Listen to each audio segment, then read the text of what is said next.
Bonjour à tous ou rebonjour à tous pour ceux qui viennent de nous rejoindre. Alors je ne commencerai cette présentation que quand vous serez 600, donc faites grimper le compteur. Il y a des paris en jeu dans les bureaux, alors s'il vous plaît. Alors je vais mettre le micro un petit peu plus loin. Donc bonjour à tous, bienvenue sur DailyFX, donc toujours pour cette journée exceptionnelle de conférence en direct de la salle de trading DailyFX. Je pense qu'étant donné le succès remporté par cet événement avec plus de 750-800 différentes personnes qui sont passées nous voir aujourd'hui sur DailyFX, eh bien je pense que nous remettrons cela peut-être en 2014. Pour ceux qui viennent d'arriver, donc sachez que vendredi dernier, FXM a organisé sa grande conférence semestrielle. On a eu 900 personnes au Palais Brognard.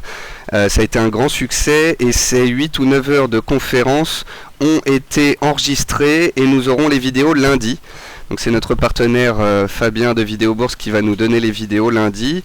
Donc on les mettra toutes sur le forum. Vous aurez donc les présentations PowerPoint des différentes personnes. Vous aurez les vidéos BFM de l'événement, vous aurez des photos de l'événement, vous aurez des vidéos, les vidéos donc des enregistrements de cette fameuse conférence. Concernant la journée d'aujourd'hui, donc on a déjà fait 6 ou 7 thèmes depuis ce matin. Comme d'habitude, à chaque fois qu'on fait une émission, elle est enregistrée d'une part dans la salle de trading en live où vous trouvez actuellement, donc sous l'écran que vous êtes en train de regarder, il y a marqué session live passée, vous avez les enregistrements des séances des webinaires précédents. Et on les a aussi mis sur YouTube, donc pour ceux qui ont l'habitude d'aller voir les vidéos sur la chaîne YouTube DailyFX France, vous pourrez retrouver toutes les vidéos de la journée. Donc voilà, j'espère que le programme vous a plu. Sachez que vous pouvez m'écrire pour vous plaindre si vous voulez qu'on améliore des présentations, qu'on améliore des webinaires, si vous aimez plus ou moins tel intervenant, si vous avez des retours à nous faire, si vous avez des idées de webinaires, n'hésitez pas, écrivez-moi à n de Nicolas, ncheron, cheron, @fxm.fr. Je vous mets l'adresse dans le chat. Alors, on va passer donc au webinaire du jour qui est à propos des erreurs du trader. Alors, la première chose que j'ai à vous dire, et c'est vraiment très important, c'est qu'en fait sur Internet, et notamment grâce à DailyFX aujourd'hui, vous avez tout ce qu'il faut pour être à égalité en termes de formation avec un trader. C'est-à-dire que vous avez de l'analyse fondamentale, de l'analyse technique, du psychologique, des news de marché, des alertes. Vous avez vraiment tout le panel de ressources nécessaires à avoir la connaissance minimum pour pouvoir trader sur les marchés. Ça fait maintenant près de 10 ans que je fais de la bourse. J'ai rencontré nombreux d'entre vous. J'ai vu des milliers de clients particuliers. Je connais également de nombreux traders professionnels.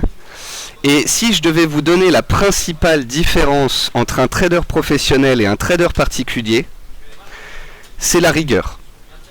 C'est très simple, ça tient en un mot, c'est la rigueur. C'est-à-dire que le trader professionnel tous les jours va dans sa société de trading et on lui donne 0,2% du capital global du fonds à perdre. Une fois ces 2%, ces 0,2% atteints, par exemple, ce sont des chiffres aléatoires, imaginons que une fois que le trader a atteint sa perte maximum autorisée par sa société et par son responsable, eh bien il se prend un coup de pied aux fesses, il rentre à la maison et il revient le lendemain. Le problème du trader particulier, c'est qu'il est seul face à son ordinateur, qu'il n'a pas ce coupe-feu, qu'il n'a pas quelqu'un qui va venir lui dire « Tu as atteint ta perte maximum ce jour, donc arrête de trader et tu verras demain ». C'est ça qui fait que nombreux d'entre vous vont travailler, apprendre, devenir rigoureux en partie, trader, devenir rentable, et puis, de temps à autre, vous allez faillir.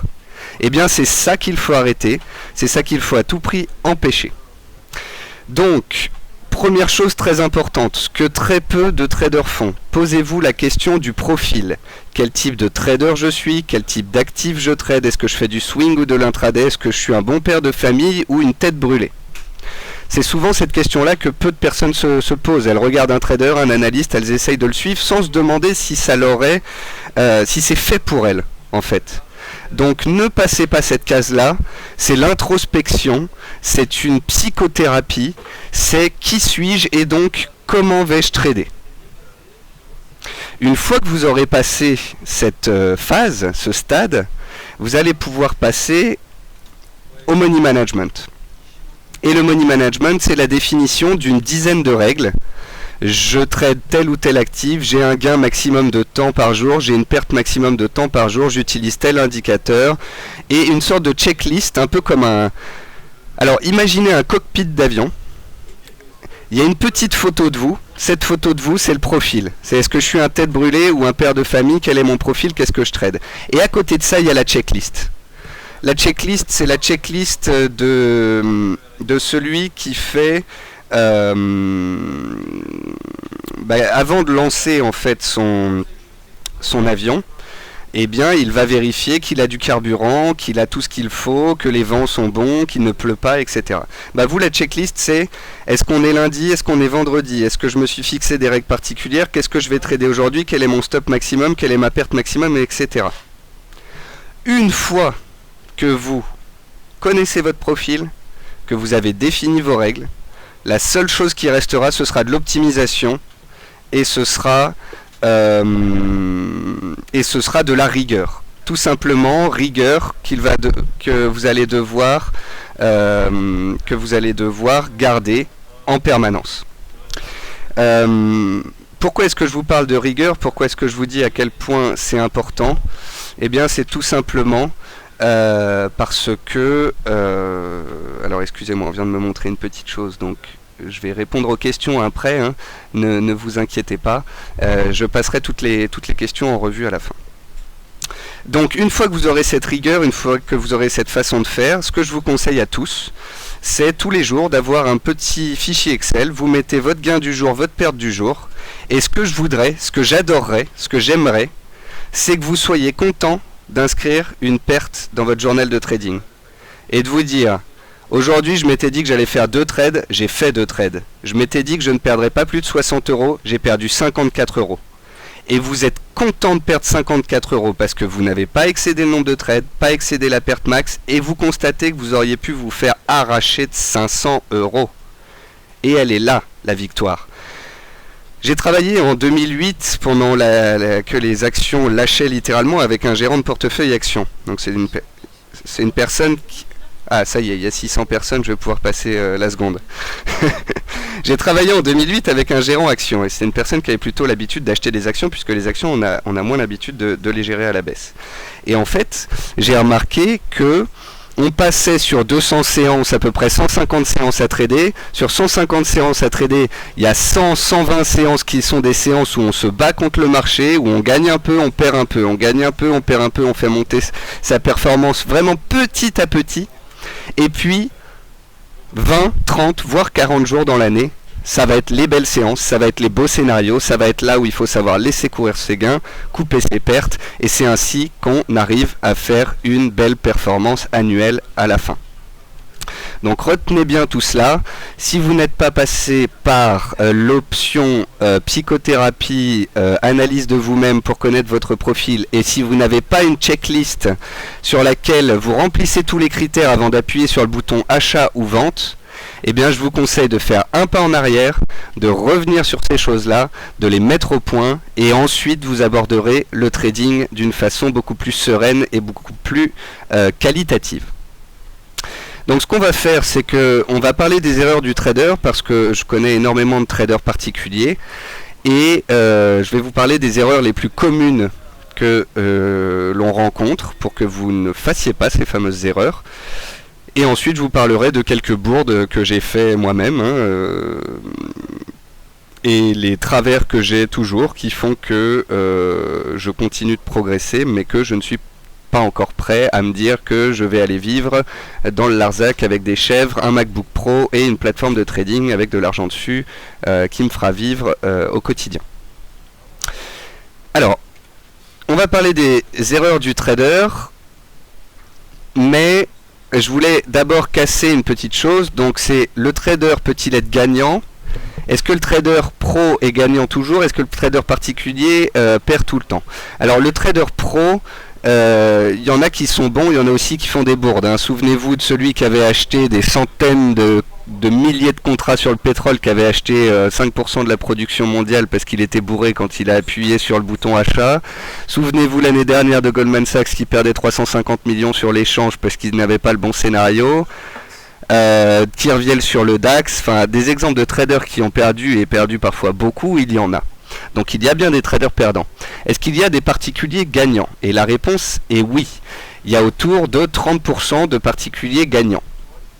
Le problème, si vous voulez, c'est qu'on dit toujours qu'il y a 70 à 95% de traders particuliers perdants. Mais le problème, c'est qu'on n'étudie pas le bon échantillon.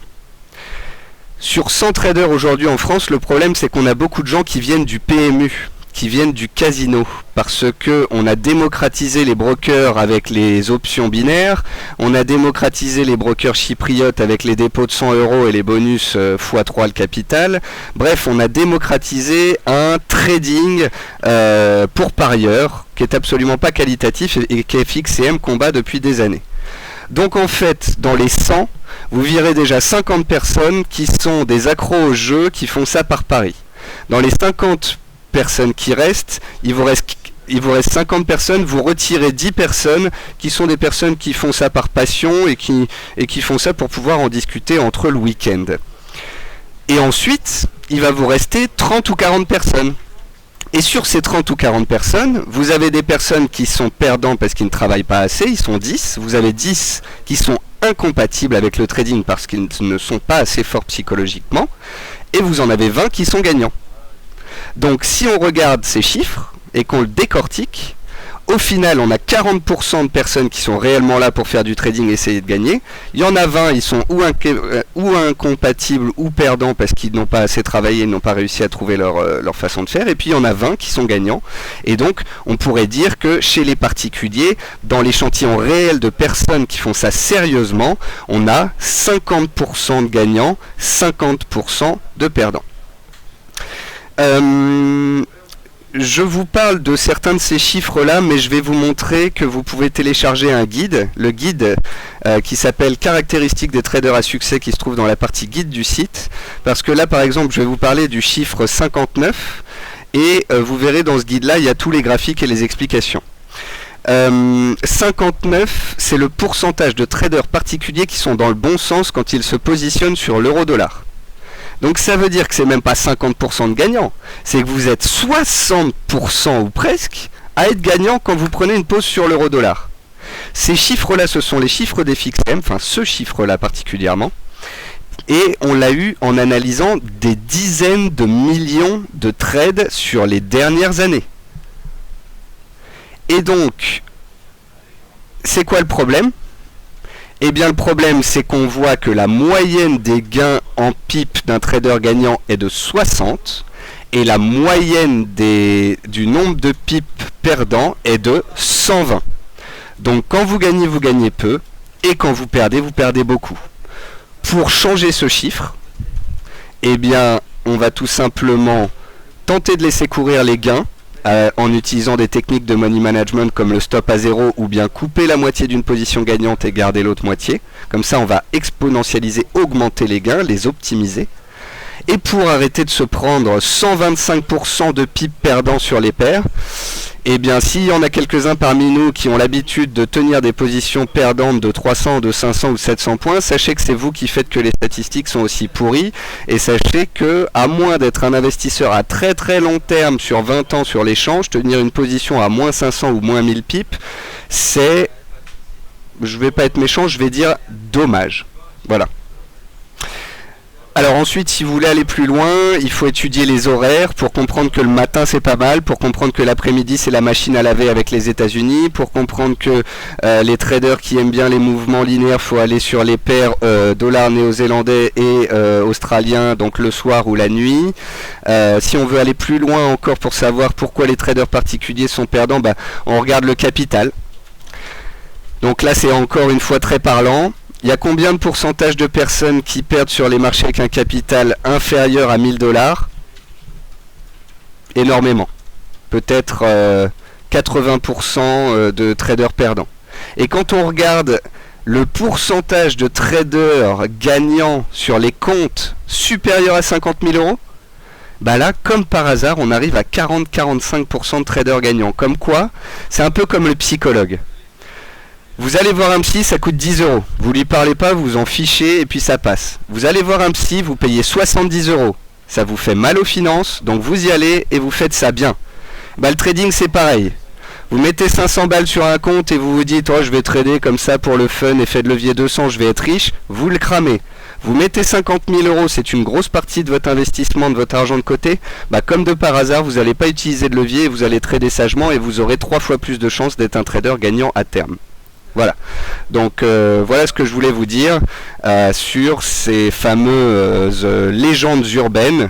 Non, le trader particulier n'est pas perdant par définition. Non, il n'y a pas que des traders pro gagnants. Oui, plus de la moitié des particuliers sont dans le bon sens sur les différentes paires qu'ils tradent, mais non, ils ne savent pas utiliser les bonnes techniques de management qui feraient que plus de 50% des traders particuliers seraient gagnants. Pour ce petit volet que je viens de terminer, je vous emmènerai sur le site DailyFX, je vous montrerai quel guide télécharger et vous pourrez aller plus loin dans ces chiffres. Maintenant, ce qu'on va faire, c'est qu'on va étudier les erreurs du trader et on va regarder en fait un peu tous les thèmes dans lesquels vous faites des erreurs manifestes. Donc thème de l'analyse technique, de l'analyse fondamentale, du money management, de la psychologie, et puis concernant la plateforme. Concernant la plateforme, je crois que vous aurez compris, je vous ai prévenu pendant des mois que 4XP était le genre de broker à mettre la clé sous la porte. C'est plus ou moins ce qu'ils ont fait puisque les clients n'arrivent pas à récupérer leurs fonds. Je vous ai dit que les options binaires c'était un attrape-nigo. E-Option, qui est un énorme broker binaire, a fait faillite la semaine dernière. Je vous ai dit de ne pas aller sur le Bitcoin qui s'envolait ces dernières séances. Le Bitcoin est passé de 500 à 900 et de 900 à 500 et puis tous les particuliers ont encore payé tout en haut et se sont fait avoir. Donc c'est vrai qu'on en parle beaucoup, qu'il y a des sociétés qui disent qu'ils vont l'accepter, mais bon, c'est le genre de choses qu'on aime bien éviter, c'est pas du trading. Voilà. Donc ça, c'est pour le petit industrie, le volet industrie plateforme, on va pas y rester 150 ans parce que vous savez ce que j'en pense. Alors, quelles sont les erreurs que font les particuliers en analyse technique? Déjà, vous cherchez tous l'indicateur magique. Vous cherchez l'indicateur qui va être un RSI modifié en 3, 5, 14 et qui va vous donner des pré-signaux parce qu'avec la corrélation de la divergence sur la MACD, ça va le faire à fond, quoi. Donc ça, je vous le dis, à moins de vouloir aller dans le trading automatique pur avec la formule magique, ne cherchez pas plus, il n'existe pas. Utilisez trop d'indicateurs techniques. Il faut savoir que de base, le particulier qui ouvre une plateforme de trading, il découvre les indicateurs techniques, il se met MACD, RSI, stochastique. Le problème, c'est que ces trois indicateurs-là sont tous les trois basés sur la même chose, sur l'évolution des prix. Donc en fait, déjà d'une part, en regardant les prix, vous savez ce que fait l'indicateur, et d'autre part, ils sont redondants. Ce que dira l'un, l'autre le dira le plus souvent.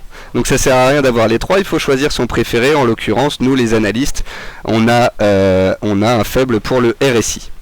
Et encore une fois, c'est pas du RSI en 5 minutes, c'est plutôt du 2h, 4h daily. Et vous en parlerez à 18h avec Adriane qui va vous faire un super webinaire sur les divergences. Le particulier cherche des figures qui n'existent pas.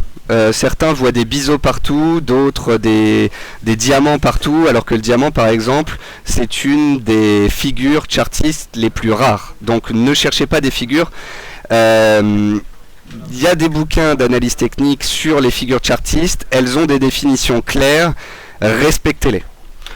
N'anticipez pas les figures. Pour ceux qui font des harmonic patterns, un harmonic pattern, on a un point A, un point B, un point C et un point D. Et une fois qu'on a le point D, alors on trade la figure. J'ai vu énormément de personnes qui font de l'harmonic pattern avoir A, B, C, vouloir trader le point C au D et ensuite à D reprendre un deuxième trade. Même chose pour les ETE. On voit une épaule, on voit une tête, on se dit oh bah on va faire la deuxième épaule, on va shorter la deuxième épaule. Ça se fait quand on est un trader aguerri avec un money management tip top, parce que rapidement on est sorti du marché si c'est invalidé. Mais sinon, une ETE, ça se trade à la cassure de la ligne de coup, et pas pendant la deuxième épaule. Donc n'anticipez pas les figures. Suivez la tendance. Et si vous ne la suivez pas, c'est parce que vous êtes un trader aguerri qui trade en intraday à contre-tendance sur les résistances et qui a de l'expérience. Or, quand on est particulier, on débute, on monte en niveau, on suit la tendance et après on verra si on est un trader de contre-tendance, si on est un trader contrarien et on ajustera son money management en fonction. Il faut que vous connaissiez le vocabulaire. Il y a des personnes qui viennent me voir parfois qui me disent « Ah Nicolas, j'ai écouté ton morning meeting, je comprends rien. Qu'est-ce que je dois faire? Est-ce que je dois descendre le niveau du morning meeting ou est-ce que cette personne doit prendre la peine de comprendre ce que c'est qu'un lexite boursier ?» Je vous laisse répondre par vous-même. Ne cédez pas aux impulsions du marché. En analyse technique, des fois, on a des statistiques qui sortent et puis d'un coup, on a un signal technique potentiel qui est donné. Ne vous laissez pas faire par ces impulsions de marché qui vous donnent envie de trader. Laissez le mouvement se faire. Il y a, dans 80% des cas, quand il y a cassure, il y a pullback, ce qui vous laisse rentrer plus tard sur un mouvement une fois qu'il a commencé. Donc, ne vous pressez pas. Et puis, ne soyez jamais convaincu à 100%. Laissez ça aux analystes. Et sachez que de toute façon, on est toujours convaincu à 99% parce qu'on sait qu'en bourse, tout est possible. Preuve en est ma conclusion, impossible n'est pas compatible avec le mot bourse. Je vais maintenant passer au volet fondamental. N'accordez pas trop d'importance aux fondamentaux quand on trade en intraday. L'autre jour, j'ai vu une personne qui m'a dit « J'ai shorté la résistance des 1,35 parce qu'on va sûrement faire un LTRO, baisser les taux et que la zone euro va pas bien. » Oui, mais mon garçon, en intraday, ça, l'euro-dollar, il s'en contrefiche. Hein. Il faut trader. Si vous voulez trader en intraday et trader l'IFO de ce matin parce que c'est la news en intraday, ok. Mais me dire, je trade en intraday parce que à long terme, je pense à une baisse de taux, non. Il ne faut pas contredire les unités de temps et les éléments que vous avez d'appréciation de votre trade. Ne pas plaider pour des rebonds ou des replis en se basant sur les fondamentaux uniquement. Quand vous avez une stratégie, il faut que ce soit fondamental, mais aussi technique, parfois statistique, parfois psychologique, mais pas seulement fondamental. En 2008, je prends l'exemple d'une action que j'ai beaucoup étudiée, qui s'appelle Bull. Vous savez, la société française qui aurait pu être une star dans les années 80 quand il y a eu l'avènement d'Internet, des supercalculateurs, etc. Maintenant, ils sont dans les supercalculateurs. C'est une société qui avait l'équivalent de 2 € de fonds propres et l'action en 2008 est descendue à 1,30. Donc, même si je ne suis pas spécialisé dans l'analyse fondamentale, j'ai épluché ce dossier, j'ai constaté que l'action valait 2 € minimum parce que c'était leur fonds propre et elle était à 1,30. Comme quoi j'aurais pu la payer de 2 à 1,30, j'avais raison, mais avoir raison trop tôt, c'est avoir tort. Pensez qu'une statistique peut renverser le marché. Une statistique ne renversera jamais à elle seule le marché. Si vous voyez qu'un vendredi, un NFP sort, il est supérieur aux attentes, on monte et puis d'un coup on lâche tout, on fait -3, c'est pas parce que la statistique en elle-même est très bonne ou mauvaise. C'est que à cet instant T, il y a eu ce mouvement sur le marché engendré par la statistique et en parallèle, il y a une psychologie des traders, il y a un mouvement de marché global derrière et ce n'est pas seulement un chiffre économique qui peut retourner un marché. Erreur du trader, penser qu'un bon chiffre fera toujours monter le marché. Exemple, vous attendez un très bon chiffre économique pour le vendredi aux États-Unis. Donc vous vous dites que ça va faire monter les indices américains. Vous voyez que le mardi, que le mercredi, que le jeudi, on est monté parce que les investisseurs s'attendent à ce que le chiffre soit bon. Donc en fait, tout le monde attend un chiffre bon et tout le monde a payé avant. Résultat, quand le chiffre tombe, imaginons sur le Dow Jones, on prend 1,5% et puis d'un coup, on perd 2%. Et vous allez dire, Nicolas, j'ai suivi ton émission, tu as dit si le chiffre est bon, ça va monter, mais là ça perd 2%. Pourquoi ? Eh bien tout simplement parce qu'il faut prendre les 2 ou 3 séances passées. Les investisseurs ayant anticipé une hausse de cette statistique et un bon chiffre ont fait monter le marché de 5%. Le chiffre est tombé, a fait monter de 0,5 supplémentaire, puis on fait -2. Et au final, moi j'ai envie de répondre que vous sur la semaine, on est toujours à +3. Donc le bon chiffre a bien fait le marché, sauf qu'il l'a fait monter en amont et pas à la publication. Dernière chose en analyse fondamentale, n'accordez pas trop d'importance à la presse et aux analystes comme nous. Nous ne sommes pas vos ennemis, mais il faut que vous tradiez par vous-même. Nous, on vous donne des schémas de pensée, on vous donne des idées, on vous donne des règles, on vous donne de l'éducation, mais on n'est pas la Bible et on n'a pas 100% de trade gagnant, bien évidemment. Pourquoi est-ce que je vous parle aussi de la presse? C'est parce que quand l'or était à 2000, on parlait de l'or sur TF1 et tout le monde disait que l'or allait à 3000, et à ce moment-là, fallait pas écouter parce que tout le monde était haussier, et quand tout le monde est haussier, ça baisse. Inversement, en 2008, on était à 2400 sur le CAC, vous écoutiez Bloomberg France à l'époque, quand ça existait encore. C'était la fin du monde, c'était le cataclysme, tout allait fermer, et il y avait même des mecs qui sortaient des décomptes pour dire qu'on allait à 1500 points sur le CAC. Donc quand on est dans du sentiment extrême, optimiste sur l'or, pessimiste sur le CAC, c'est généralement là qu'il y a des retournements de marché, et c'est parce que depuis 3 mois à la télé j'entends qu'il faut acheter des actions, que le CAC va à 5000 et que les Américains peuvent monter parce qu'il y a du quantitative easing, que je me dis qu'on a atteint cette zone de suroptimisme, d'euphorie, et que potentiellement le marché pourrait se retourner, et c'est pour ça que je garde l'avis que j'ai sur les indices boursiers. Maintenant qu'on a vu les erreurs communes que l'on voit souvent chez les traders particuliers, débutants même affirmés, sur l'analyse technique et l'analyse fondamentale, je vais vous parler du money management. Donc le money management, j'en ai parlé un petit peu au début. Tout trader doit avoir un money management, c'est-à-dire des règles de trading strictes qui lui permettent d'optimiser sa performance et de préserver son capital. Vous avez bien entendu? Le money management, ce sont des règles, donc règles strictes qui vous permettent d'optimiser les gains et surtout de préserver votre capital. Donc c'est vraiment la ligne de vie du trader. Vous n'avez pas de money management, vous êtes mort. Moi tous les jours je m'amuse à tester du money management, des renforts, des pyramidalisations, des stop zéro, etc. Ce qui compte, c'est que mon risque est contrôlé en permanence. C'est ça la règle. Arrêtez de vous focaliser sur les gains potentiels. Focalisez-vous sur les pertes potentielles. À partir du moment où vous savez combien vous allez perdre au maximum si tous vos trades sont touchés, vous acceptez ou non cette perte et vous ne stressez plus. Il y a des personnes qui me disent « Nicolas, je suis devant le PC, ça bouge dans tous les sens, je stresse ». Je lui dis « Mais vous avez des positions, vous avez un plan, vous avez des stops, vous avez une perte maximum. Au pire des cas, vous perdez 86 € aujourd'hui. Est-ce que vous êtes toujours stressé en sachant que vous n'allez perdre qu'au maximum 86 €? Et là, la personne me dit « Ah bah non, je vais aller faire un tour. » Voilà, donc détendez-vous.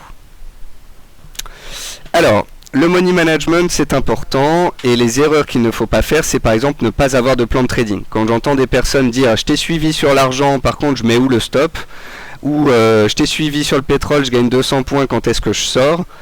Soit vous suivez le trade à la lettre avec mon stop, mon objectif, mais c'est pas du tout ce que je veux parce que je suis pas là pour que vous récupériez mes trades et que vous fassiez la même chose, c'est pas du tout le but de la manœuvre. Soit vous comprenez mon trade et vous l'ajustez à votre money management. Exemple, moi je suis un gros bourrin qui trade à contre-tendance en attendant un retournement. Le débutant factuel va attendre le point bas, le retournement, et là il va rentrer. Donc il va prendre mon idée de trading, comprendre quelle est mon analyse, mais il ne va pas rentrer au même moment, pas avec le même stop, pas avec le même objectif, parce qu'il n'a pas le même objectif de rendement et il n'a pas la même tolérance au risque. Vous comprenez? Donc il faut toujours avoir un plan de trading, que ce soit le vôtre ou celui de quelqu'un d'autre, et il faut être en accord avec ce plan de trading, avec son profil. Donc deuxième erreur, ne pas avoir défini son profil. Si vous ne savez pas si vous êtes une tête brûlée ou un bon père de famille et donc quel pourcentage maximum de votre portefeuille vous devez risquer sur un trade, il y a problème. Règle numéro 3, et encore, cette règle-là, il faudrait qu'on se la fasse tous tatouer sur l'avant-bras. Toujours avoir un stop, toujours avoir une limite. Alors la limite, je veux bien qu'on se fixe plusieurs objectifs et qu'on la mette pas toujours d'entrée. Mais celui qui à partir de demain trade et ne met pas de stop sur ses positions, alors j'exclus les scalpers, qui sont devant et qui savent couper, parce qu'en théorie quand on fait du scalping on sait se contrôler. Mais pour les 99 autres % de traders, on met toujours un stop. Parce que avoir un stop, c'est avoir fait un choix, c'est avoir l'initiative. Or si vous perdez l'initiative sur le marché, il va vous bouffer tout cru. Le money management, c'est de savoir si on fait de la tendance ou de la contre-tendance. Alors on vous dira tout le temps qu'il faut faire de la tendance. Il y a des personnes qui savent très bien gagner de l'argent à contre-tendance. Pourquoi? Parce que si on est dans un mouvement haussier et que cette personne aime les mouvements de contre-tendance, c'est parce que cette personne aime les mouvements baissiers, parce que les mouvements baissiers, ce ne sont pas les mêmes que les mouvements haussiers. C'est en l'occurrence ma préférence. Quand vous voyez l'euro, quand il monte par saccades, par petits mouvements. Quand il baisse, il va tout droit. Eh bien, vous comprenez bien pourquoi je préfère jouer les mouvements baissiers, parce qu'ils sont beaucoup plus rapides et beaucoup plus propres, techniquement. Donc, il faut juste savoir si vous êtes d'un style ou de l'autre. Couper les gains trop tôt, garder les pertes, donc ça c'est le truc de base, tout le monde le connaît, personne ne l'applique. Preuve en est, 60% des traders particuliers chez FXCM sont dans le bon sens quand ils ouvrent sur l'euro-dollar, mais parce qu'ils coupent trop tôt et parce qu'ils gardent leurs pertes trop longtemps, eh bien ça nous donne un ratio qui montre à la fin que les gens perdent plus qu'ils ne gagnent. Et en tous les cas qu'il y a un pourcentage de perdants plus élevé que les gagnants. N'opérez pas de façon impulsive. Donc le NFP vient de sortir, ça bouge dans tous les sens. Ne vous dites pas je vais manquer l'affaire du siècle, il y en a tous les jours. Ne vous diversifiez pas trop et n'allez pas sur des produits que vous ne connaissez pas. Hein. Aujourd'hui, on a des concurrents FXM qui proposent 2 ou 3 000 produits. Déjà, moi, en tant qu'analyste, suivre plus d'une quinzaine de produits par jour, je trouve ça compliqué. Mais alors, si vous commencez à aller trader des options sur la vol et en parallèle du FUT et en parallèle des actions couvertes par des CFD et que vous faites du Forex, c'est terminé. Hein. Il y a un moment, il faut savoir pourquoi vous êtes fait. Concentrez-vous sur la perte et pas sur les gains. Donc il y a marqué se concentrer sur les gains plutôt que la perte, mais ça c'est une erreur du trader. Hein. Pour ceux qui sont là depuis le début, on parle des erreurs. Donc se concentrer sur les gains plutôt que la perte, c'est une erreur. Ne regardez pas combien vous pouvez gagner sur un trade. À la base, vous rentrez une position, il y a un stop, un objectif. L'objectif, il est au minimum 2 fois plus élevé que le stop. C'est la règle de base. Mais ensuite, si vous voulez laisser courir la position parce qu'on casse toutes les résistances et puis prendre 1000 points au lieu de 100, faites-le. Par contre, le stop, lui, faut se concentrer dessus. Il faut savoir est-ce qu'il est bien placé, est-ce que si je suis à l'achat, mon stop est bien sous un support, est-ce qu'il va pouvoir me permettre de tenir la position malgré la volatilité du marché, combien ça va me faire perdre si je perds tous mes trades, et si je perds tous mes trades, est-ce que j'atteins pas ma perte maximum que je me suis fixé par semaine, auquel cas est-ce que je vais pas dès maintenant alléger un peu sur mon portefeuille. Donc, concentrez-vous sur la perte. Quand vous savez combien vous allez perdre, vous pouvez trader sereinement et vous verrez, ça vous changera la vie. Et puis bien sûr dans le money management, utiliser trop de levier c'est dangereux.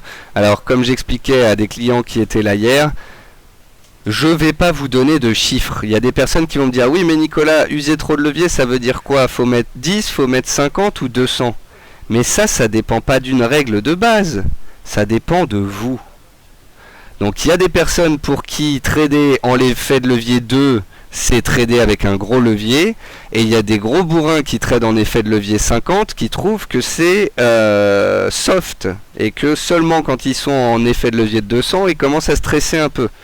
Donc quand je dis n'utilisez pas de levier, trop de levier, tout simplement définissez plutôt votre tranche de levier. Imaginons le bon père de famille mais un petit peu sportif, il va se mettre un levier entre 5 et 15. Voilà, eh bien ne dépassez pas ce levier-là. Mais le trader aguerri qui fait du scalping, il peut se fixer un levier de 30 à 50. Le tout, c'est de se le fixer et de le respecter. Je me retourne vers mon collègue Théophile qui fait la psychologie en webinaire pour être sûr. C'est bon, vous validez? C'est validé. D'ailleurs, mon dernier petit slide, c'est sur la psychologie. Tout se recoupe. Ne vous enfermez pas dans un biais. Ne vous enfermez pas dans un biais. Si parfois vous sentez que des analystes s'enferment dans un biais, c'est parce que de par notre métier, on est vu et lu par beaucoup de gens, qu'il n'est pas facile de retourner sa veste et d'être flexible parce qu'on nous colle toujours une étiquette haussier ou baissier sur tel indice ou analyse, etc. Mais vous, en tant que trader, soyez prêt à acheter et vendre quoi que fasse le marché. Par exemple, hier j'étais vendeur et puis hier soir j'ai vu que l'euro-dollar tenait, et ben j'ai réussi à couper ma vente et à passer long.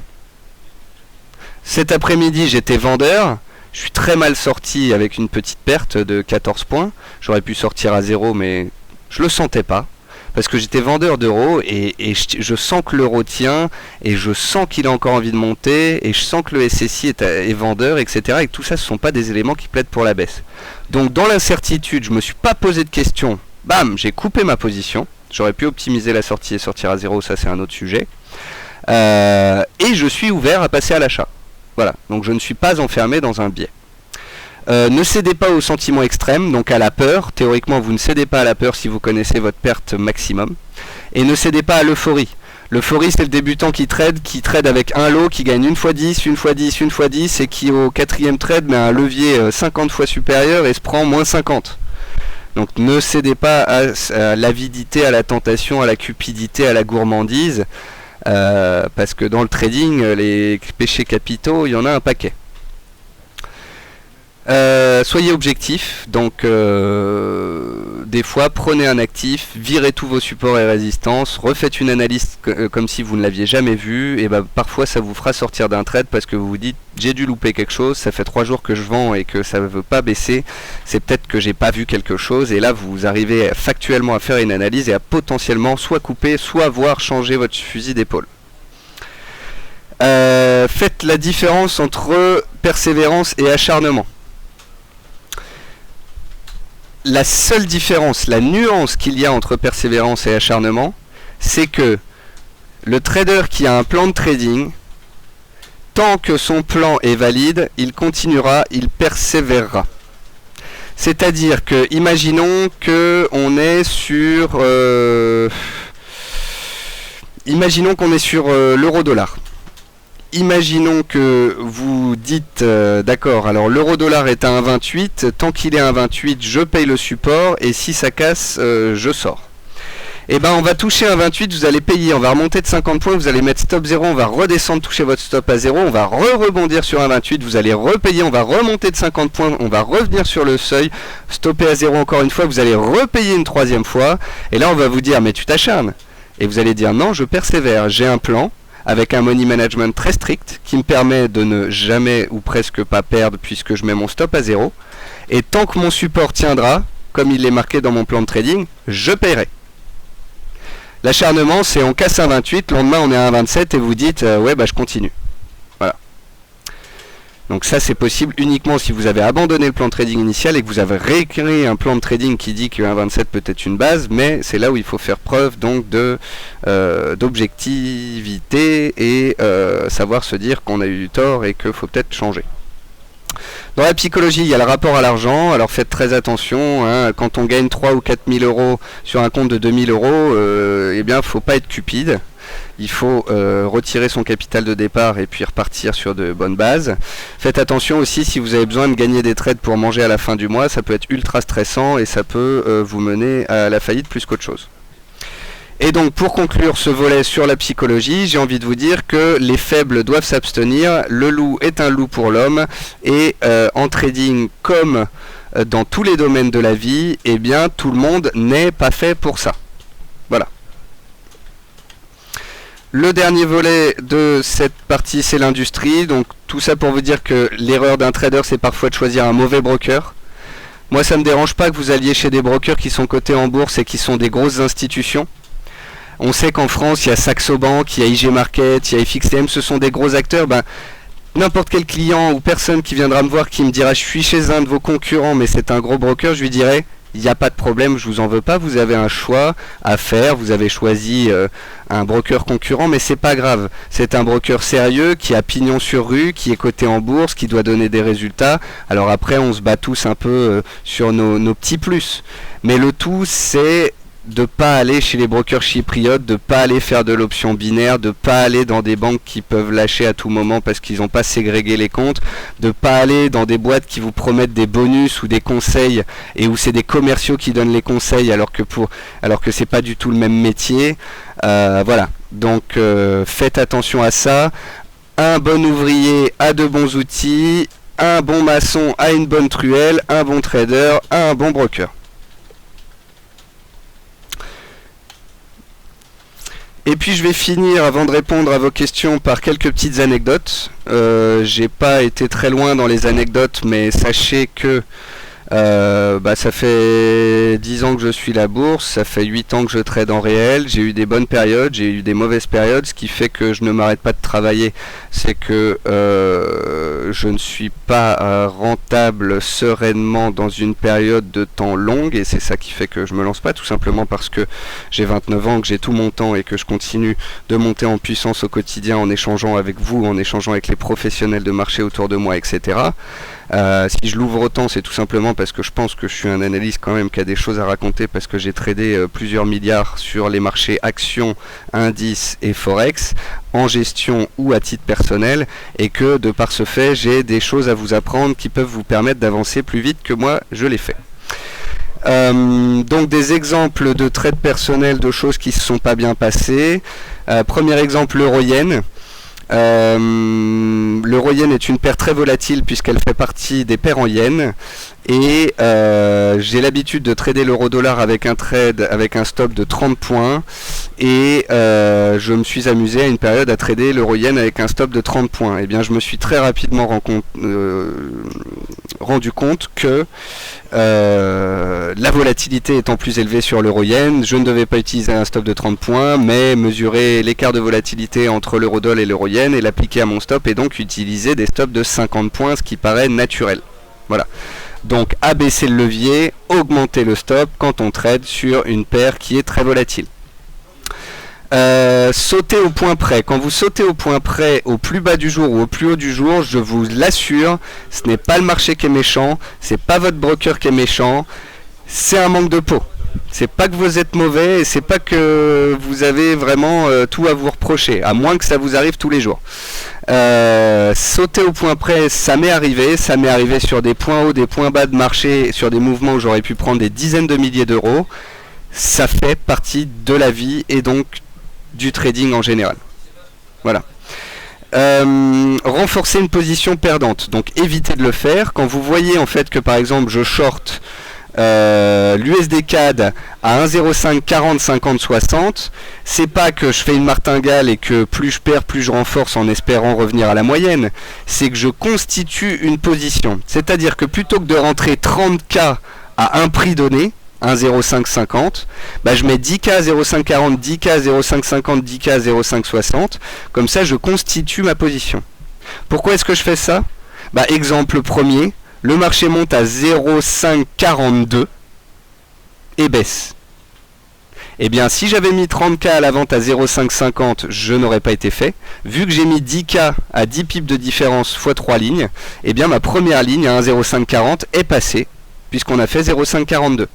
Donc vous voyez ce qui justifie la théorie d'une constitution de position, et non pas de la martingale. Perdre l'initiative, c'est une erreur que j'ai fait comme tout le monde, donc déplacer le stop. Alors déplacer le stop, il m'arrive d'optimiser un stop. Donc je prends l'exemple sur le sur le gaz. Donc sur le gaz, j'avais une vente à 3,73 et un stop à 3,78,50. J'ai renforcé à 3,75 et plutôt que de laisser mon stop à 3,78,50, je l'ai mis à 3,80, 3,804. Parce que je voulais optimiser mon stop, parce que a posteriori je me suis dit que mon stop n'était pas bien placé et donc j'en profite pour l'optimiser. Mais je ne vais pas le modifier indéfiniment. J'ai une personne hier j'ai vendu l'USD CAD. Donc j'ai vendu l'USD CAD à 0,520. Et puis ça a baissé un peu, puis c'est passé en force. Et ce matin, on est à 0,560 et cette personne me dit « Ouais Nicolas, je suis en perte de 30 points, qu'est-ce que je fais avec l'USD CAD ?» Je lui dis « Mais comment ça se fait que vous êtes encore en position ? Ça veut dire qu'entre le point où j'ai shorté hier et le point haut du jour, vous avez à un moment failli perdre 80 pips. Moi j'étais rentré hier avec une petite ligne, stop 25 points pour prendre la température. J'ai été stoppé, j'ai perdu 25 points. Aujourd'hui, je suis rentré avec les armes lourdes à 0,550, on est à 0,530, je gagne 22 pips x 3 lignes, donc je gagne 66 points en tout. Je déduis le stop que j'ai perdu hier, 25 points, et il me reste 41 points de gain. On ne se laisse jamais traîner par le marché, on ne perd pas l'initiative. Quand on rentre sur un actif, il y a un stop et il y a un objectif. Si le stop est touché, on se le prend, on le digère, on voit si on a fait une erreur et basta. La gourmandise, renforcer une position optimum. Ça m'est arrivé sur l'AUD. J'étais vendeur à bon prix, j'ai renforcé, puis renforcé, puis renforcé, et au lieu de renforcer avec de moins en moins de levier, sur la fin j'ai fait un peu le bourrin. Résultat, j'étais en gain de 400 points sur la paire, mais j'avais trop renforcé en bas, la paire est remontée de 70 points, je me suis fait sortir d'une position globale qui aurait pu me faire gagner beaucoup d'argent. J'ai tout simplement été cupide. J'aurais pu garder ma position de base qui ne me faisait pas stresser, et au lieu de ça je l'ai renforcé, et au final ça m'a sorti du marché, le scénario s'est passé parfaitement, et moi j'ai regardé ça fâché. Mais fâché contre qui? Fâché contre moi-même parce que j'ai été gourmand. Ne pas savoir couper, donc la cupidité. Donc on va dire que s'il y a bien un défaut principal que j'ai, c'est ça. Et donc je travaille avec vous au quotidien là-dessus. Par exemple, l'autre jour j'étais acheteur de l'AUD-USD, j'ai gagné 70 points, j'ai coupé la moitié, j'ai gardé l'autre moitié stop 0. J'essaye avec cette technique de couper la moitié et de mettre le stop 0 sur le reste, et de ne pas être sorti à 0 tout le temps. Parce que je me doute bien que quand vous êtes un lecteur, si vous suivez 20 trades et que les 20 fois vous avez pu gagner 50 points et les 20 fois vous avez fini à stop 0, ça doit vous fatiguer. Bon, je vous rassure, c'est un exercice, et si vous finissez à 0 à la fin, c'est que vous respectez la règle numéro 1 de Warren Buffett, qui est qu'il ne faut pas perdre. Donc à partir de ce moment-là, tout va bien. Mais voilà, il faut apprendre à couper, donc il faut savoir prendre des gains. Et en fait, vous voyez par exemple le NZD-CAD, on est plus ou moins tous vendeurs sur le NZD-CAD. On sait que le NZD-CAD est sur support aujourd'hui. On sait qu'on est vendredi et que début de semaine prochaine, soit il va casser, soit il va remonter un peu. Et dans ces cas-là, on coupe soit la moitié, soit les 2/3 de la position, et on y retourne tranquillement début de semaine prochaine. Moi j'ai vendu 1 million de dollars sur le NZD-CAD, j'ai gagné mes 100 points. Je suis pas sorti tout en bas autant que je suis pas rentré tout en haut, mais ça on s'en fout.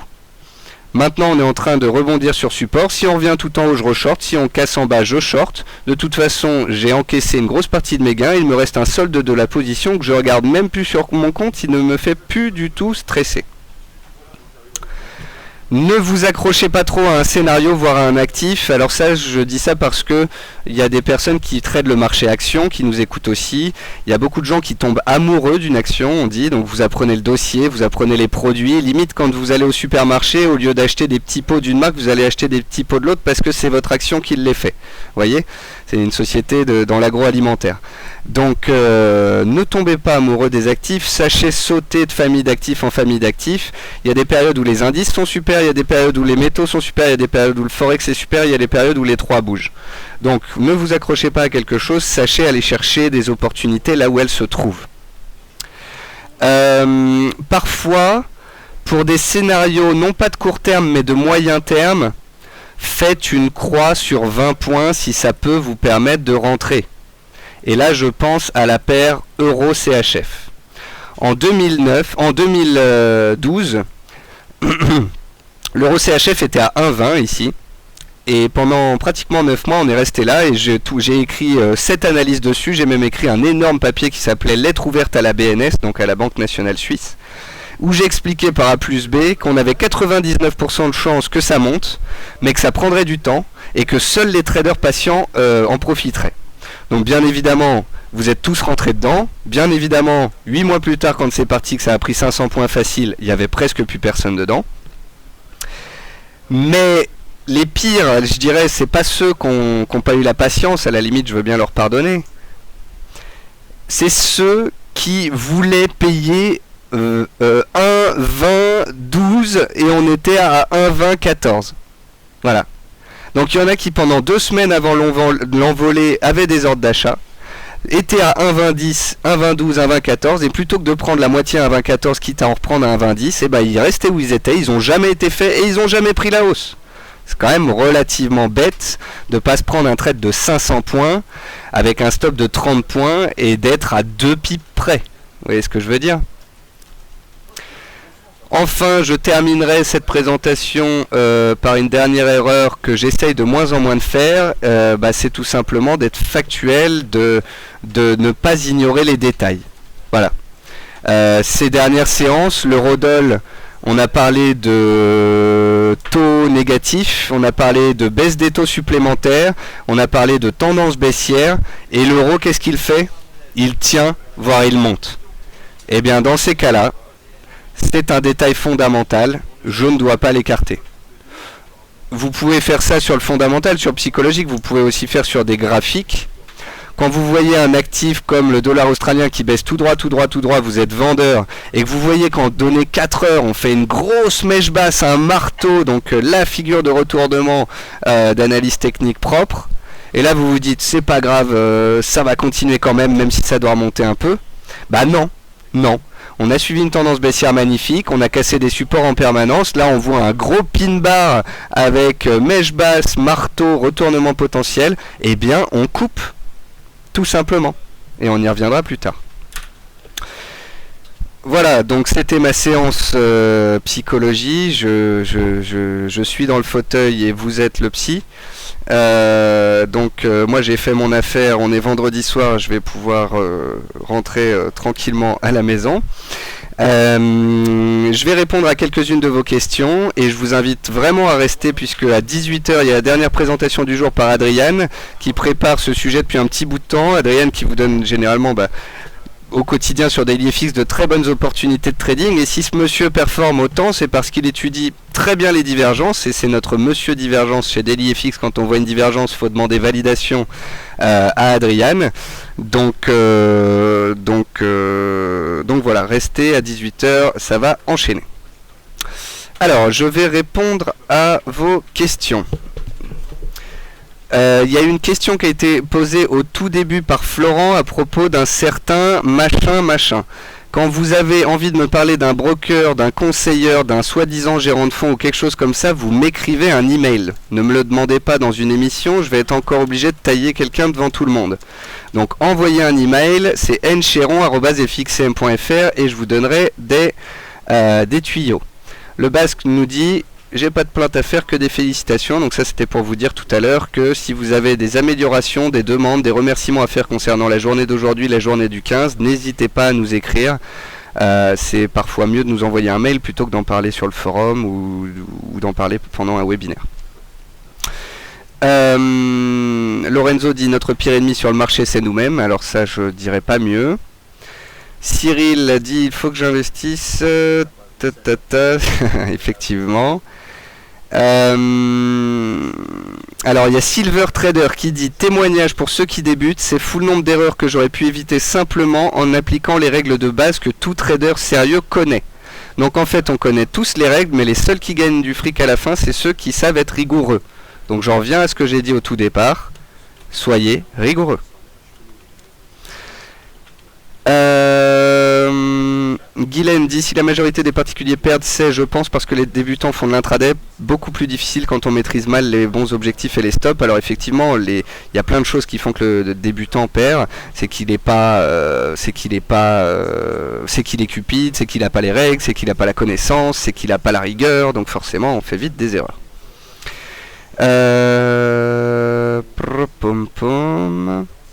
Donc un autre visiteur qui me parle de cette même personne qui lui a envoyé un email, je vous répondrai par email pour ne pas en parler ici.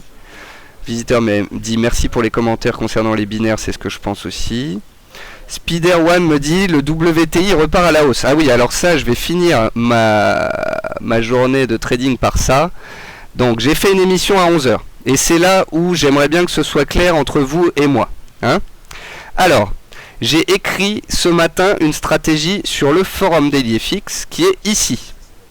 Je vous poste un graphique du pétrole et je vous dis, le point bas semble fait, 95,50 à casser pour l'envolée, achat sur repli 94,50, donc achat sur repli ou sur cassure.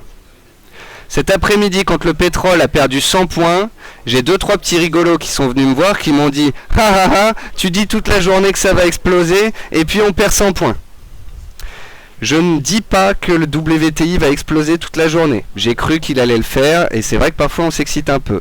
Mais n'ai-je pas été clair dans la façon d'intervenir ? Que ce soit écrit sur le forum, sur Twitter ou pendant le morning meeting, je vous ai dit, soit on achète la cassure des 95,50 et donc j'ai un ordre d'achat à 95,70. Il n'est jamais passé. Soit on achète sur repli à 94,50 parce que 94 c'est un chiffron et je partais du principe que les chiffrons on les touche pas parce que c'est là où Vincent Gann met ses ordres d'achat et le marché aime bien lui jouer des tours. Donc il a pris 94,14 pour être sûr. Nous sommes à 94,91, c'est-à-dire que pour toutes les personnes qui ont écouté mon émission, qui savent qu'on est chaud sur le pétrole parce qu'il y a une divergence, d'ailleurs vous allez en parler qu'Adrien dans quelques instants, et qui voulaient acheter du pétrole, vous aviez une préconisation d'achat soit sur cassure soit sur repli, la cassure n'a pas eu lieu, donc le repli a eu lieu, donc vous avez pu payer du pétrole entre 94 et 94,50. Donc pour les 2-3 personnes qui se sont plaints, soit ce sont des personnes qui avaient acheté à 95,50 sous la résistance et qui derrière viennent se plaindre à Bibi alors que moi j'ai rien à voir là-dedans, soit ce sont des personnes qui n'ont pas compris qu'au moment où elles perdent leur temps à écrire des commentaires pour se moquer, c'est le moment d'acheter parce qu'on a un point d'achat optimum que je vous ai donné au préalable. Voilà. Et vous voyez qu'on est revenu à 94,91, que je suis toujours en gain sur mes positions, que j'ai mon stop sous le plus bas du jour. Si la semaine prochaine ça baisse, eh bien j'encaisse une perte, ce sont des choses qui arrivent. Mais si par la suite on devait casser 95,50, ce serait la fête. Moi j'ai plein d'achats et je pense que nombreux d'entre vous ont pu avoir des achats parfaits autour des 94,20, 94,30, puisqu'on vous a tous alerté tout à l'heure. Voilà. Alors Yo me disait tout à l'heure, je ne comprends pas une chose Nicolas, si tout le monde achète, pourquoi ça baisse? Alors vous parlez sûrement du SSI, mais quand le SSI montre qu'il y a 80% d'acheteurs chez les particuliers, 80% d'acheteurs c'est chez les particuliers, donc ça représente des montants bien inférieurs aux professionnels. Donc même si tous les particuliers sont à l'achat, ils ne vont pas faire monter le marché pour autant. Verdabla nous dit jamais de trade sans stop et jamais de stop supérieur à 2% de mon capital, donc c'est sa règle. Verdabla qui a payé, si je me rappelle bien, de l'USDCAD à 0,2 qui est sorti en gain de 300 points. Bravo pour ton trade Verdabla. Sachez que je lis tous les messages du forum, que ça fait bientôt 4 ans que je bosse chez FXCM, que les 11 000 messages postés sur le forum tous les mois, je les lis tous. Donc je vous connais tous, je connais tous les paires que vous tradez et vos styles. Que penses-tu des stops sur ATR? Bah, je pense que l'ATR c'est un indicateur de la volatilité. Or, si à un moment on a un décalage de cours, l'ATR peut virevolter violemment. Donc, je vous conseille d'utiliser dans ces cas-là un ATR daily ou 4 heures, mais pas un ATR inférieur à 4 heures. Virox nous dit qu'il faut suivre l'exemple de Resus dans le processus, je pense, d'apprentissage, de rigueur, etc. C'est clair que Resus et Roby sont des exemples parfaits. Resus que je connais un peu mieux, même si Roby je t'adore, hein. Resus, il est arrivé il y a 1 an et demi chez DailyFX, je dis pas qu'il connaissait rien, mais presque. Il a lu, il a appris, il a compris, il s'est fixé des règles, il a analysé, il a choisi sa méthode d'analyse, il a tradé, et maintenant c'est juste un des meilleurs membres du forum. Donc comme quoi c'est possible. Peut-on trader en intraday sans le calendrier économique? Non. Vous regardez le calendrier, ça vous donne les résultats, les trucs de la semaine, et vous savez à quelle heure vaut mieux pas trader. Voilà, mais c'est obligatoire de regarder le calendrier pour connaître ça. Kali dit les erreurs du particulier, on en a une idée. Alors comment trade le pro? Bah le pro il trade comme le particulier, Kali, sauf qu'il suit les règles et qu'il est rigoureux. Donc là où le particulier va checker 8 cases sur 10 sur sa checklist, le pro lui il y a toujours les 10 cases qui sont checkées. Et le pro il respectera toujours sa règle de perte maximum, alors que le particulier lui peut déraper. La seule erreur que fait le particulier, c'est d'être un peu trop humain, là où il faudrait être un peu plus professionnel.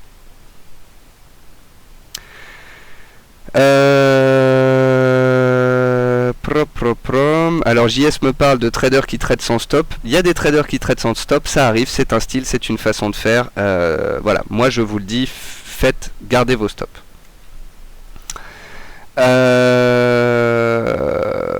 Panther, ça sert à rien que je te donne mon levier, de toute façon ça t'avancera pas sur la taille de mon capital. Je pourrais vous dire que je trade sur un capital de 200 000 ou de 20 000 ou 2 000, vous allez juste réussir à calculer l'effet de levier global que je prends sur mes trades, ça va juste réussir à vous mettre dans la catégorie plus ou moins psychopathe. Dans tous les cas vous savez que j'en suis un, donc que ce soit plus ou moins, je vois pas en quoi ça vous avance. Foribex dit ça fait 6 mois que je trade en réel, je n'utilise volontairement pas de levier pour être sûr d'avoir assez de capital pour apprendre. Bravo Foribex.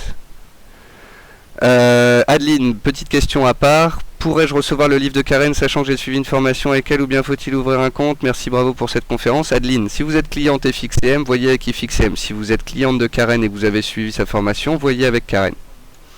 C'est pas parce que Karen vous a vendu une formation et que c'est notre pote que nous on va vous envoyer un bouquin gratuit. Enfin, faut jouer le jeu quand même. Karen est un auteur, elle a écrit un livre, c'est la moindre des choses de lui acheter. Enfin, moi ça me paraît tellement normal.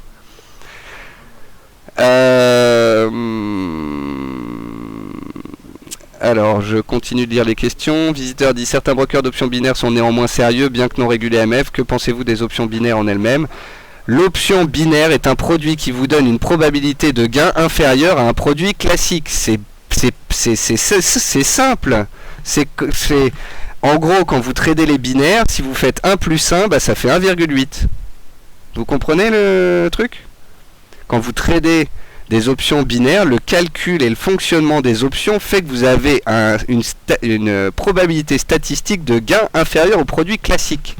Donc, vous pourrez me trouver le plus gros broker d'options binaires du monde, ça restera de la merde.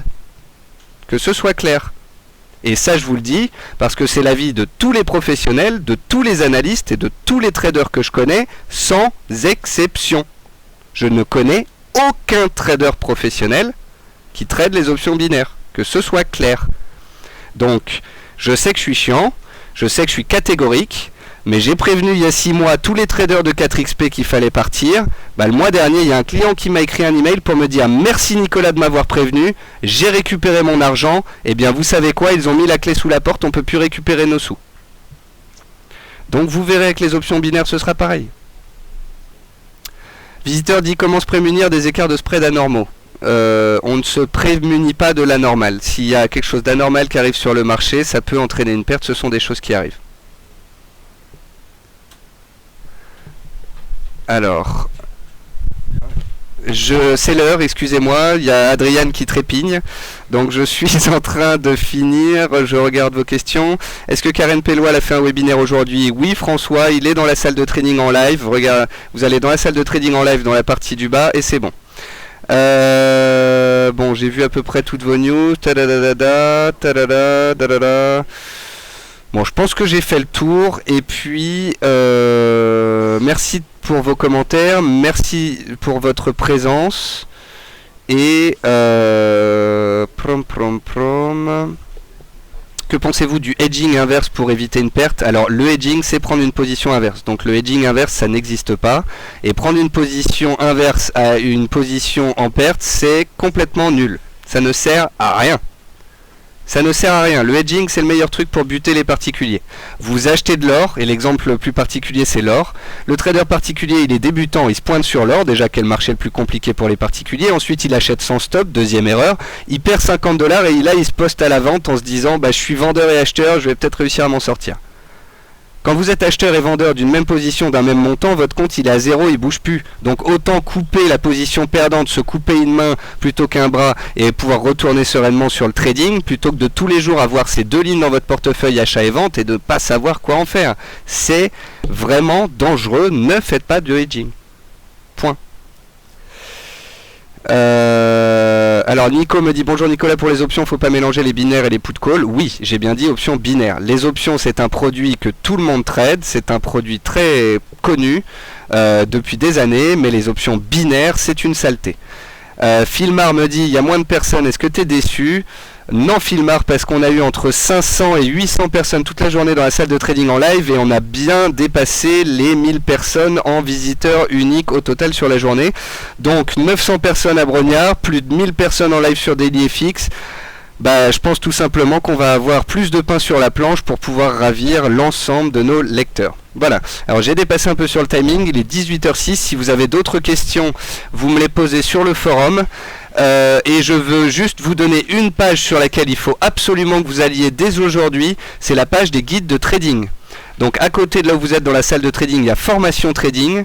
Dedans, il y a les caractéristiques des traders à succès. Vous verrez tous les chiffres dont j'ai parlé au début de cette présentation. Vous avez aussi les plus grosses erreurs de trading 2012 si vous voulez continuer sur le sujet que je viens de faire. Et je vous dis ça parce que certains de ces guides ne seront plus là la semaine prochaine vu qu'on va en ajouter de nouveaux, notamment sur Ishimoku et sur l'idiotisme. Donc voilà, c'était le ressource, c'était le dernier slide de ma présentation. Je n'ai plus qu'à vous souhaiter un bon week-end, un bon repos. Allégez vos positions ce soir par principe. J'espère que vous êtes tous acheteurs sur le pétrole parce que je vous le dis, il va exploser à la hausse tant qu'on tient les 94. En tous les cas, c'est le chemin que ça prend. Et merci à tous. Et je cède la place à Adriane, donc l'écran, vous allez voir, va se fermer et va redémarrer. Et je vous souhaite un très bon webinaire avec Adriane sur les divergences, parce que Adriane a vraiment fait un beau travail à ce niveau-là. Passez une bonne soirée, un bon week-end, et je vous retrouve dimanche soir sur Twitter et sur DailyFX.